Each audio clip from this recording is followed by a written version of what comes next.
नमस्कार, जोहर। स्वागत है आप सभी का आपके अपने YouTube चैनल आज़ाद जेपीएससी अकेडमी पर। आज मैं आप सबके लिए लाया हूं जनरल स्टडीज यानी सामान्य अध्ययन के प्रश्न। ये सुपर टेस्ट सीरीज नंबर 2 है।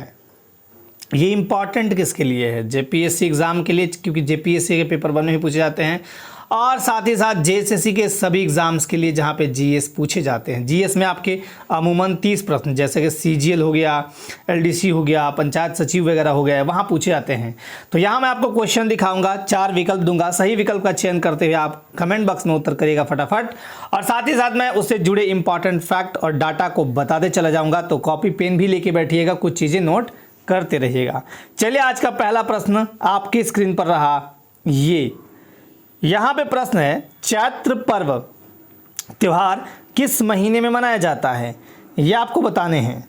चलिए उत्तर दीजिए, चैत्र पर्व त्योहार किस महीने में मनाया जाता है? मैं आपसे दूसरा सवाल पूछूंगा कि ये कहाँ मनाया जाता है। एक परंपरागत पर्व है चैत्र पर्व त्योहार।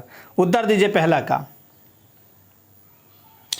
का जो सही उत्तर देगा थम्स अप, क्योंकि यहाँ पे 2 प्रश्न मैं पूछूंगा पहले में ही, है ना। चलिए, बहुत बढ़िया। जिनका उत्तर आ रहा हो और बाकी लोग भी उत्तर दीजिए। पहला का उत्तर क्या होगा? चैत्र पर्व जो होता है वो होता है अप्रैल माह में, यानी ए इज राइट आंसर। अगर मैं आपसे पूछूं कि ये कहाँ मनाया जाने वाला एक परंपरागत पर्व है, चैत्र पर्व जो है वो कहाँ मनाया जाता है? वैसे मनाया बहुत जगह जाता है, लेकिन एक परंपरागत पर्व के रूप में कहाँ से इसका स्टार्टिंग हुआ? तो ये है आपका आंसर, सरायकेला खरसावां। याद रखिएगा, सरायकेला में ये एक परंपरागत पर्व है और ये यहाँ पे ग्रामीण जो है क्लासिकल छऊ नृत्य का भरपूर आनंद लेते हैं इसमें। ठीक है, आज का दूसरा प्रश्न आपकी स्क्रीन पर रहा। ये बताइए, भारत सरकार ने दीपिका कुमारी को नागरिक सम्मान पद्मश्री से कब सम्मानित किया था? पद्मश्री बताना है आपको। चलिए उत्तर दीजिए फटाफट कमेंट बॉक्स में, बाकी मैं आपको कुछ डाटा बताता हूँ इससे संबंधित। देखिए, जब भी आए आपका पद्मश्री की बात, तो पद्मश्री की बात जब भी आए, आप दिमाग में एक चीज़ रखिएगा, सर्वोच्च जो नागरिक सम्मान होता है नंबर 1 पे वो होता है भारत रत्न। ये याद रख लीजिएगा, भारत रत्न। मैं शॉर्ट में लिखता हूँ, 4 नंबर तक मैं बता देता हूँ। दूसरा होता है पद्म विभूषण। तीसरा होता है पद्म भूषण और चौथा होता है पद्म श्री। याद रखिएगा, सर्वोच्च चौथा नागरिक सम्मान पद्मश्री। बहुत शानदार जवाब दीपिका कुमारी के बारे में जिन्होंने बताया। दीपिका कुमारी हैं क्या? एक तीरंदाज है और इनको मिला है 2016 में। बहुत ही शानदार। लेकिन मैं आपको बता दूं 2012 में इनको अर्जुन पुरस्कार मिला है। अर्जुन पुरस्कार, राइट, ये भी याद रखिएगा आप। चलिए, आज का अगला क्वेश्चन लेता हूं, यानी तीसरा प्रश्न। कौन सा अनुच्छेद अबॉलिशन ऑफ अनटचेबिलिटी से संबंधित है? देखिए, ये ऐसे भी पूछता है, यानी इंग्लिश वर्ड दे देगा और आपसे पूछ देगा, तो आपको बताने होंगे।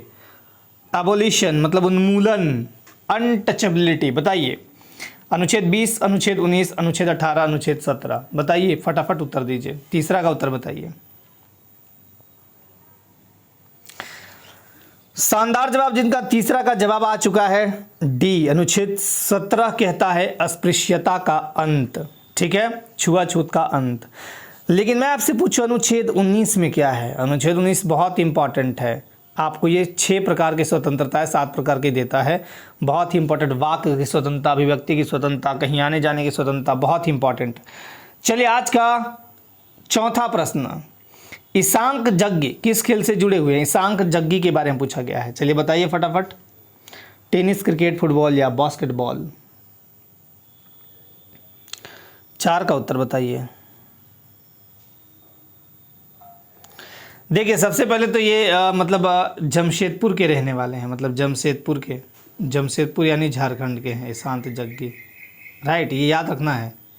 और ये हैं क्या? तो ये बहुत अच्छे क्रिकेटर हैं, घरेलू क्रिकेटर। बहुत शानदार उत्तर, जिनका आया है बी, यानी ईशांक यज्ञ जो हैं क्रिकेट से जुड़े हुए हैं। ठीक है, और ये क्या करते हैं? तो बल्लेबाजी करते हैं, ये भी याद रखिएगा। आज का 5वां प्रश्न, कच्चे माल के भंडार और औद्योगिकरण के आधार पर झारखंड को लगभग कितने प्रमुख क्षेत्रों में बांटा जा सकता है? यह आपसे पूछा गया है। उत्तर दीजिए फटाफट। 4, 6, 8 या 10? बताइए, कच्चे माल के भंडार और औद्योगिकरण के आधार पर झारखंड को लगभग कितने प्रमुख क्षेत्रों में बांटा जा सकता है? उत्तर दीजिए सभी लोग। जिनका भी सही उत्तर आएगा थम्स अप मेरे दोनों हाथों से। 5 का जिनका भी उत्तर आया हो, देखिए बाकी लोग भी उत्तर दीजिए, बाकी लोग भी दीजिए। बहुत बढ़िया, जिनका उत्तर आया हो सी यानी 8, यहाँ पे क्या होगा 8। चलिए आज का 6वां प्रश्न, इक्वाडोर का उपग्रह है जो अंतरिक्ष में रूसी मलबे से टकराकर नष्ट हो गया था, कौन सा है? क्रिसओर, जेनिथ, पेगासस या इनमें से कोई नहीं? 6 नंबर का उत्तर बताइए। इक्वाडोर का उपग्रह कौन सा है जो अंतरिक्ष में रूसी मलबे से टकराकर नष्ट हो गया था?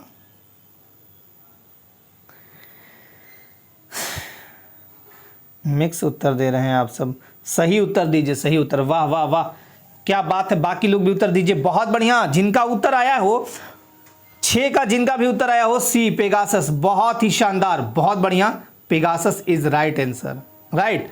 अब इसमें समझिए कि पेगासस देखिए एक उपग्रह है ना, और इसका उद्देश्य क्या था? अंतरिक्ष में जाके काम करना, राइट। पेगासस का काम क्या था? अंतरिक्ष में काम करना, और कम से कम 1 वर्ष के लिए अंतरिक्ष यान टेलीमेट्री को प्रसारित करना था, राइट। लेकिन ये नष्ट हो चुका था बाद में। आज का 7वां प्रश्न, भारत के अलावा निम्नलिखित में से कौन से 2 देशों में तमिल एक आधिकारिक भाषा है? अब तमिल के बारे में पूछा है कि एक आधिकारिक भाषा किन 2 देशों में है, आपको बताना है तमिल। चलिए बताइए तमिल के बारे में, उत्तर दीजिए फटाफट। किन 2 देशों में तमिल एक आधिकारिक भाषा है? Tamil is a official language. Mauritius, Malaysia, Singapore और श्रीलंका और मॉरिशस, या मलेशिया और इंडोनेशिया? 7 का जो सही उत्तर दे देगा मेरे दोनों हाथों से थम्स अप रहेगा। देखिए बहुत बढ़िया जवाब, जिनका उत्तर आया हो, बाकी लोग भी उत्तर दीजिए। जिनका भी 7 का जवाब आया हो बी, बहुत ही बढ़िया, श्रीलंका और सिंगापुर, इनकी ये आधिकारिक भाषा है। इसके अतिरिक्त ये बोला कहाँ जाता है? अगर मैं बात करूँ तमिल की, है ना, तमिल बोला कहाँ जाता है? तो इसके अलावा जैसे मलेशिया हो गया, और उसके अलावा बोला जाता है, मतलब यहाँ पे क्योंकि इसको बोलने वालों की संख्या 7 करोड़ से भी ज़्यादा है। फिर वियतनाम हो गया, तो मलेशिया हो गया, वियतनाम हो गया, लेकिन आधिकारिक भाषा श्रीलंका और सिंगापुर की है। बहुत ही शानदार। आज का 8वां प्रश्न, भारतीय राष्ट्रीय संघ की स्थापना 1884 में किसके द्वारा हुई थी? आपने पढ़ा होगा भारतीय राष्ट्रीय कांग्रेस, लेकिन उसके भी पहले स्थापना हुआ था भारतीय राष्ट्रीय संघ। आपको बताना है इसका उत्तर कि 1884 में किसके द्वारा की गई थी? A O Hume, Badruddin Tyabji, Henry Cotton या दादा भाई नौरोजी? 8 का उत्तर बताइए।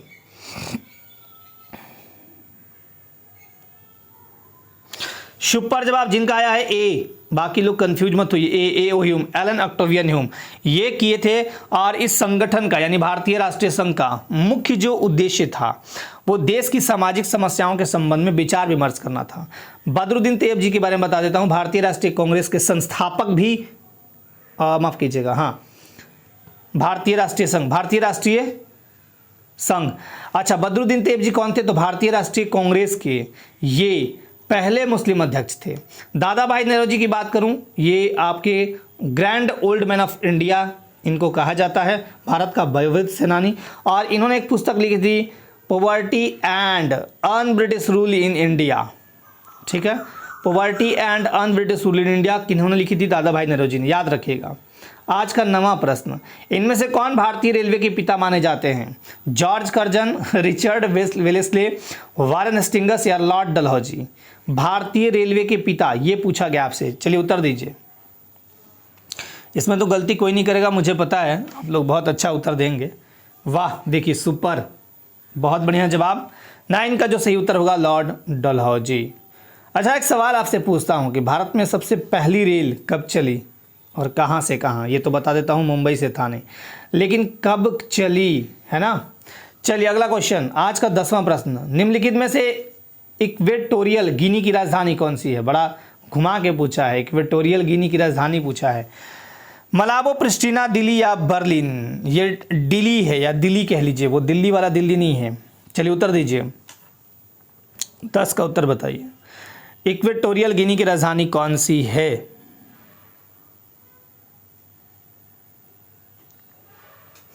बताइए बताइए बताइए। वाह, बहुत बढ़िया। देखिए जिनका भी उत्तर आया हो ए यानी मलाबो, मलाबो इज राइट आंसर। मलाबो है इक्वेटोरियल गिनी की राजधानी। आज का 11वां प्रश्न, निम्नलिखित में से कौन सी एक संचालक शक्ति है जो किसी अर्थव्यवस्था के औद्योगिक विकास को प्रभावित करती है? केवल आर्थिक कारण, केवल निवेश, केवल बाजार आधार, केवल या उपयुक्त सभी? क्वेश्चन को ठीक से पढ़िए, मेमोरी को रिकॉल कीजिए और उत्तर कमेंट बॉक्स में लिखिए। 11 का उत्तर बताइए। सुपर जवाब जिनका भी अभी तक आ गया हो 11 का उत्तर। चलिए बाकी लोग भी दीजिए। 11 का जो सही जवाब होगा वो होगा डी, यानी ये सभी। 12वां प्रश्न देखिए। 12वां प्रश्न कहता है कोवलम बीच किस राज्य में स्थित है?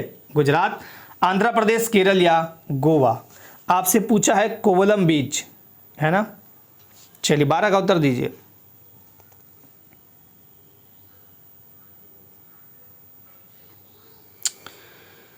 सुपर जवाब, बाकी लोग गड़बड़ दे रहे हैं जवाब, कुछ लोग तो सही कर रहे हैं। बहुत बढ़िया, जिनका जवाब आया हो 12 का C, Kerala is right answer. Kerala के, याद रखिएगा, केरल के तिरुवनंतपुरम जिले में ये कोवलम बीच स्थित है और ताड़ वहाँ बहुत ज़्यादा है, उसके लिए भी फेमस मतलब माना जाता है। 13वां नंबर, स्वतंत्र भारत का पहला व्यक्तिगत ओलंपिक पदक विजेता कौन था? कीर्ति जाधव, हरिहर बैनर्जी, प्रदीप बोड़े या नन ऑफ द अबव? स्वतंत्र भारत का पूछा है तो स्वतंत्र भारत का बताइए, पहला व्यक्तिगत ओलंपिक पदक विजेता कौन था? 13 का उत्तर बताइए।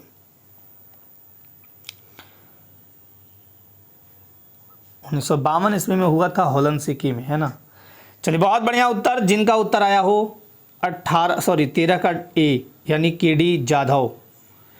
आज का 14वां प्रश्न, VGA का विस्तार क्या है? ये बहुत ही सिंपल सा प्रश्न है, कंप्यूटर क्लास में मैंने कई बार बताया भी है। Video graphics array, visual graphics array, volatile graphics array या वीडियो ग्राफिक्स अडाप्टर? 14 का उत्तर बताइए।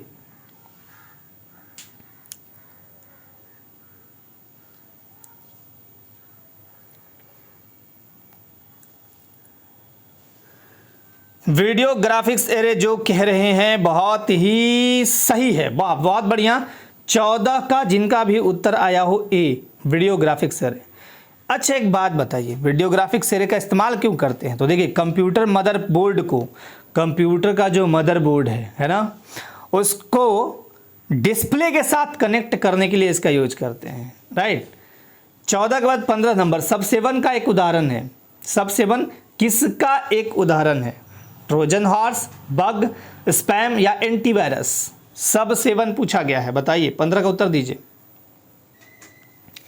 सब सेवन खालिस्तान का एक उदाहरण है। सुपर जवाब, Trojan horse is right answer, बहुत बढ़िया। 15 का जिनका उत्तर आया हो ए, बहुत ही शानदार। आज का 16वां प्रश्न, 8वीं अनुसूची के अनुसार भारतीय संविधान द्वारा मान्यता प्राप्त भाषाओं की संख्या कितनी है? मैंने आपको हिंदी के मास्टर वीडियो में ये बहुत डिटेल से बताई थी। 8वीं अनुसूची में कितनी भाषाएं हैं और भाषा संबंधी उल्लेख आपके आर्टिकल 343 यानी 343 से 351 के बीच करी गई है, राइट। ये आर्टिकल हैं। 343 आर्टिकल क्या कहता है? संघ की राजभाषा हिंदी होगी और उसकी लिपि देवनागरी और अंकों का प्रयोग अंतर्राष्ट्रीय स्तर का होगा। बहुत बढ़िया जवाब, जिनका उत्तर आया 16 का डी। लेकिन एक बात पूछता हूं, पहले कितनी भाषाएं थी? तो पहले थी 14, बाद में जुड़ते गई 3 संवैधानिक संशोधनों द्वारा। और मैं आपसे पूछूंगा 8वीं अनुसूची में एकमात्र जनजातीय भाषा कौन सा शामिल है? तो वह है झारखंड का संथाली भाषा, याद रखिएगा, बहुत इंपॉर्टेंट है ना। आज का 17वां प्रश्न, लिनक्स एक खालिस्तान ऑपरेटिंग सिस्टम है, ओपन सोर्स, माइक्रोसॉफ्ट, विंडोज या मैक? उत्तर दीजिए।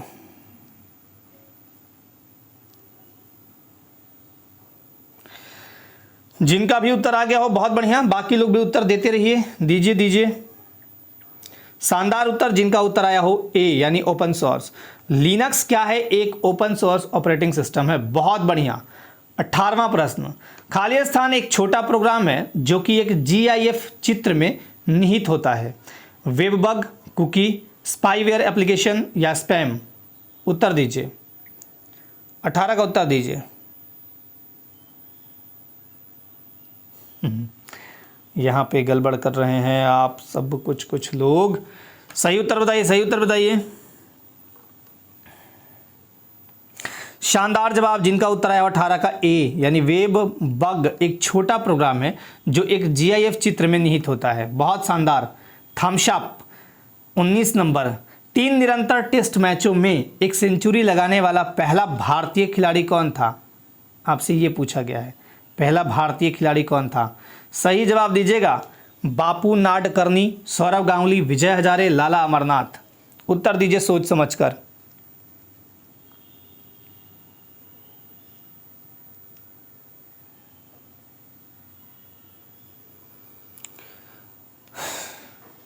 शानदार जवाब, जिनका उत्तर आ गया हो विजय हजारे। बहुत ही फेमस व्यक्तित्व हैं, मतलब क्रिकेटर हैं, और यही नहीं कि 3 निरंतर मैचों में सेंचुरी लगा दी है। सबसे पहले तो ये 3 निरंतर टेस्ट मैचों में सेंचुरी लगाने वाला भारत का पहला खिलाड़ी बने थे, ये बल्लेबाज बने थे। दूसरा इंपॉर्टेंट चीज़ बताता हूँ कि जो आपका वनडे एग्ज़ाम होता है 50 तक सबसे पहली बार लगाने वाला भारतीय खिलाड़ी यही थे। 1000 रन बनाने वाले टेस्ट मैचों में पहले खिलाड़ी यही बने भारतीय, और इनको पद्म श्री पुरस्कार से भी नवाजा गया है। बहुत शानदार जवाब। और 20 नंबर, 1 गीगाबाइट्स के समान है। किसके समान? 1024 बाइट्स, 1024 किलोबाइट्स, 1024 मेगाबाइट्स, 1024 बिट्स।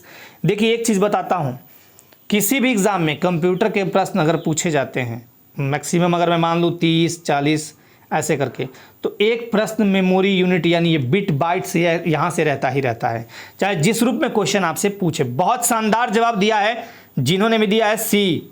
20 का उत्तर जो होगा वो होगा सी, यानी 1 गीगाबाइट बराबर 1024 MB यानी मेगाबाइट। बहुत शानदार।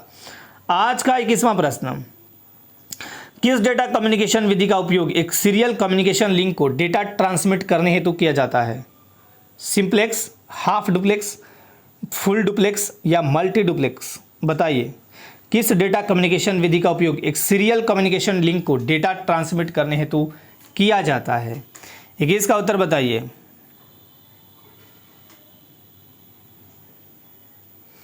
हाँ, गलती जवाब आना शुरू हो गया, देखिए मिक्स आंसर। सही उत्तर दीजिए, सही उत्तर दीजिए फटाफट। बहुत ही शानदार जवाब, जिनका उत्तर आया हो full duplex. Full duplex is right answer, right. आज का 22वां नंबर क्वेश्चन, निम्नलिखित में से वेनेसा एंड हर सिस्टर के लेखक कौन है? राजकमल झा, प्रिया पारमर, विक्रम सेठ, अरविंद अडिगा। 22 का उत्तर बताइए। 22 का उत्तर सोच समझ कर दीजिएगा। वेनेसा एंड हर सिस्टर के लेखक,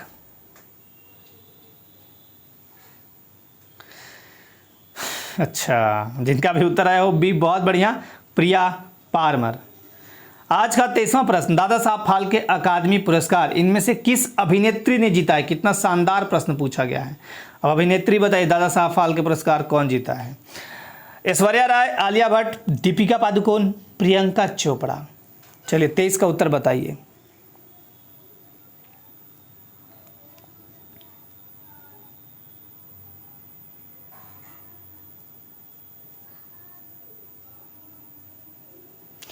तेईस का शानदार और सुपर जवाब, जिनका उत्तर आया हो डी। बहुत बहुत बढ़िया, थम्स अप मेरे दोनों हाथों से। आज का 24वां प्रश्न, सभी खाली स्थान आईसीसी की प्रमुख ट्रॉफियां अर्जित करने वाले एमएसडी विश्व में एकमात्र कप्तान हैं, तो कितने? 3, 4, 5 या इनमें से कोई नहीं? 24 का उत्तर दीजिए। सही उत्तर वालों को थम्स अप। क्रिकेट प्रेमी गलती मत कीजिएगा, जो भी क्रिकेट देखते हैं है ना, सुनते हैं। बहुत बढ़िया उत्तर। यहाँ पे गलत उत्तर कुछ लोग दे रहे हैं। 24 का जो सही आंसर होगा वो होगा 3। बहुत शानदार जवाब। आज का 25वां प्रश्न, भारतीय संसद प्रणाली के प्रमुख है, यहाँ पे कंफ्यूज होकर गलती मत कीजिएगा।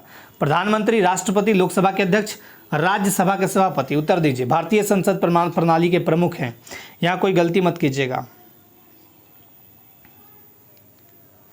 सही उत्तर दीजिए। देखिए कुछ लोग देखिए गड़बड़ करने लगे। सही उत्तर बताइए। वाह, सुपर सुपर शानदार, जिनका उत्तर आया हो बी। मैंने क्या बताया था, वीडियो भी बताया था, झारखंड नहीं, देश की राजनीतिक प्रणाली, मैंने एक वीडियो बनाया है इसी चैनल पे, आज़ाद जेपीएससी एकेडमी यूट्यूब चैनल पे, देख लीजिएगा। वहाँ पे मैंने बहुत अच्छे से समझाया था कि जब भी प्रमुख की बात आए, है ना, या कार्यपालिका अध्यक्ष की बात आए, वो होंगे प्रेसिडेंट।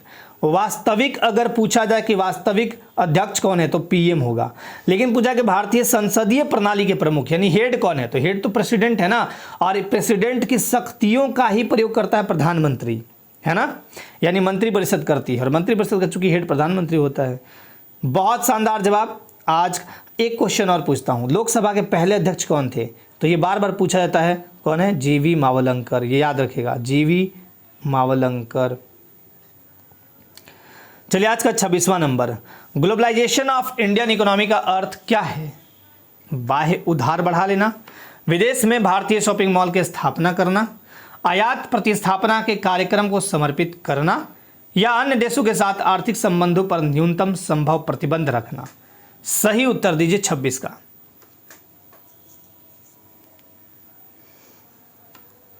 जो सही उत्तर देंगे डबल हाथों से थम्स अप।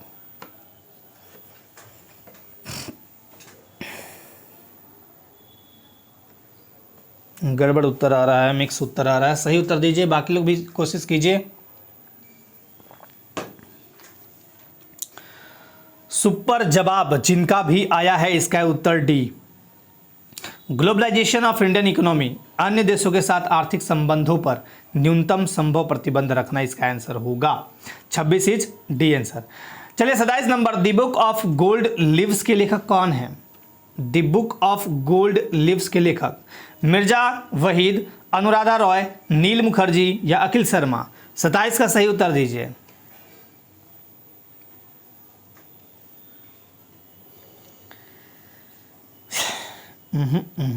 वाह शानदार, जिनका उत्तर आया हो ए, मिर्जा वहीद। बहुत बढ़िया। आज का 28वां प्रश्न, निम्नलिखित में से किस पंचवर्षीय योजना में कमजोर वर्गों को प्राथमिकता दी गई थी? बहुत बढ़िया क्वेश्चन पूछा गया है कि कमजोर वर्गों को प्राथमिकता किस पंचवर्षीय योजना में दी गई थी? तीसरी, चौथी, पांचवी या नन ऑफ द अबव? 28 का उत्तर सही सही दीजिएगा। सुपर और शानदार जवाब, जिनका भी उत्तर आ गया हो पांचवी यानी सी ऑप्शन।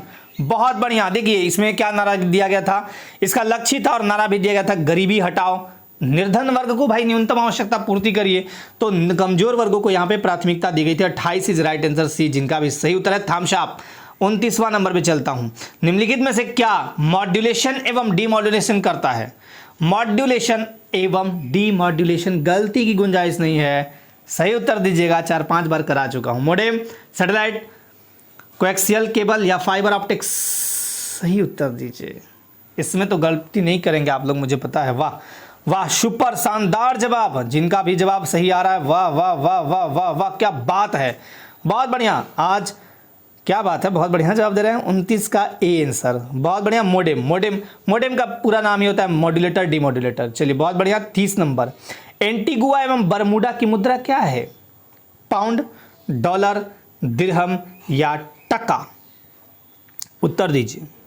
एंटीगुआ और बरमूडा ये कैरेबियन सागर में स्थित हैं। इनकी राजधानी एंटीगुआ और बरमूडा, इनकी राजधानी क्या है? तो इनकी राजधानी है सेंट जॉन्स, याद भी कर लीजिएगा, सेंट जॉन्स। लेकिन आपसे ये नहीं पूछा है, आपसे मुद्रा पूछा है। सही जवाब, जिनका उत्तर आ गया डबल थम्स अप, डॉलर। यहां की मुद्रा है ईस्ट कैरेबियन डॉलर।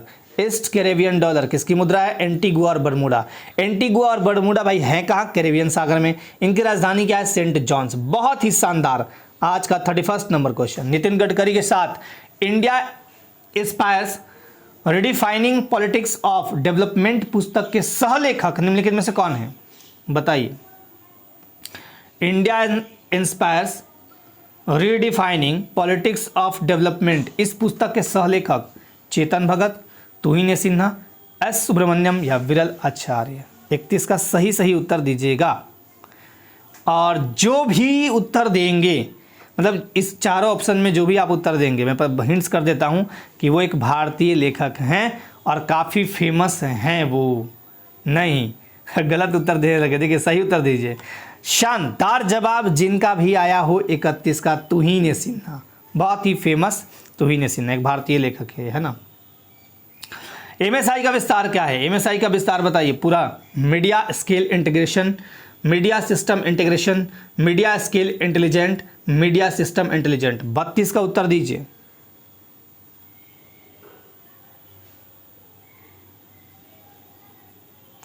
यहां पे एक चीज सुधार लीजिएगा, यहां पे मीडिया नहीं मीडियम कर लीजिएगा, मीडियम, राइट, मीडियम। तो इसका आंसर यही होगा, medium scale integration, medium scale integration. MSI का पूरा नाम क्या है? Medium scale integration. बहुत बढ़िया। चलिए, जिनका भी उत्तर है ए। 33 नंबर, फसल खराब हो जाने की स्थिति में भारतीय किसानों द्वारा जोखिम कवर किया जाना इनमें से किस प्रक्रिया की प्रमुख विधियों में से है? मिश्रित फसल, शुष्क कृषि, रिले फसल या बटाईदारी? बताइए। फसल खराब हो जाने की स्थिति में जोखिम कवर किया जाना किस प्रक्रिया? बताइए, उत्तर दीजिए 33 का। सुपर जवाब, जिनका उत्तर आ गया हो ए, बहुत ही बढ़िया, ए होगा इसका राइट आंसर, यानी मिश्रित फसल। आज का 34वां प्रश्न, संविधान का कौन सा भाग पंचायतों से संबंधित है? भाग 9, भाग 10, भाग 11, भाग 12 पढ़ा चुका हूं। पंचायती राज बहुत डिटेल से वीडियो जाके देख सकते हैं। बहुत ही शानदार तरीके से मैंने पंचायती राज पढ़ाया है। लगभग पौने 1 घंटे का वीडियो है, उसमें सारी डिटेल दी हुई है एक ही वीडियो में। 34 का उत्तर जो सही देगा थम्स अप दे भी दिए, थम्स अप। 34 का देखिए उत्तर क्या होगा? भाग 9। पंचायती राज को लेकर 73वां संविधान संशोधन हुआ था, 73वां संविधान संशोधन 1992 में, और ये प्रभावी हुआ था 24 अप्रैल 1993। इसलिए हम प्रतिवर्ष 24 अप्रैल को पंचायती राज दिवस भी मनाते हैं। झारखंड में त्रिस्तरीय पंचायती राज व्यवस्था है, जिसका मॉडल देने वाला बलवंत राय मेहता थे। ऊपर में जिला परिषद, मध्य में पंचायत समिति और नीचे ग्राम पंचायत। यहाँ पे बलवंत राय मेहता क्या है? शिल्पीकार या जनक माने जाते हैं। और बाहर झारखंड में पंचायती राज व्यवस्था के तहत महिलाओं को 50% आरक्षण प्राप्त है। चलिए, 34 के बाद 35 नंबर, पद्म भूषण विजेता शैलेश कुमार बंदोपाध्याय का जन्म कब हुआ था? बताइए। शैलेश कुमार बंदोपाध्याय, ये शायद आपने नाम बहुत कम लोगों ने सुना हो, बट ये पद्म भूषण विजेता हैं और इनका जन्म पूछा गया है। 35 का जो सही उत्तर होगा, जल्दी बता दीजिए फिर मैं बताता हूँ। 10 मार्च, राइट, 1926 को इनका जन्म हुआ था। बहुत ही बढ़िया, 10 मार्च 1926। अब ऐसा क्यों पूछा गया शैलेंद्र कुमार बंदोपाध्याय के बारे में? क्योंकि ये झारखंड के चक्रधरपुर के रहने वाले हैं। चक्रधरपुर कहाँ है? झारखंड में, राइट।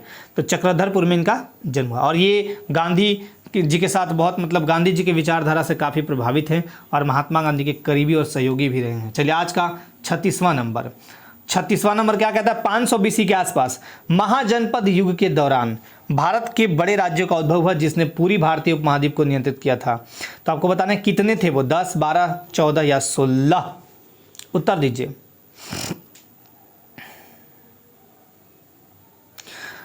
बहुत शानदार जवाब, बाकी लोग भी दे दीजिए। D is right answer. 16 महाजनपदों का उदय हुआ था 500 BC, यानी छठा BC जो आया था उस समय 16 महाजनपद थे। उसमें सबसे स्ट्रॉन्ग महाजनपद था मगध, और इसी मगध साम्राज्य पे जो था नंदवंश का भी शासक था। धनानंद के बाद चंद्रगुप्त मौर्य गुप्त मौर्य वंश का संस्थापक बनते हैं चंद्रगुप्त मौर्य, है ना। तो ये था आपका 36 क्वेश्चन का आज का टेस्ट। आप लोग अपना तैयारी करते रहिए, लाइफ में आगे बढ़ते रहिए, हमेशा मस्त रहिए, व्यस्त रहिए, स्वस्थ रहिए। आज के लिए आप सबको बहुत बहुत धन्यवाद, बहुत अच्छे से आपने टेस्ट दिया। मिलते हैं फिर नेक्स्ट सेशन में। जय हिंद।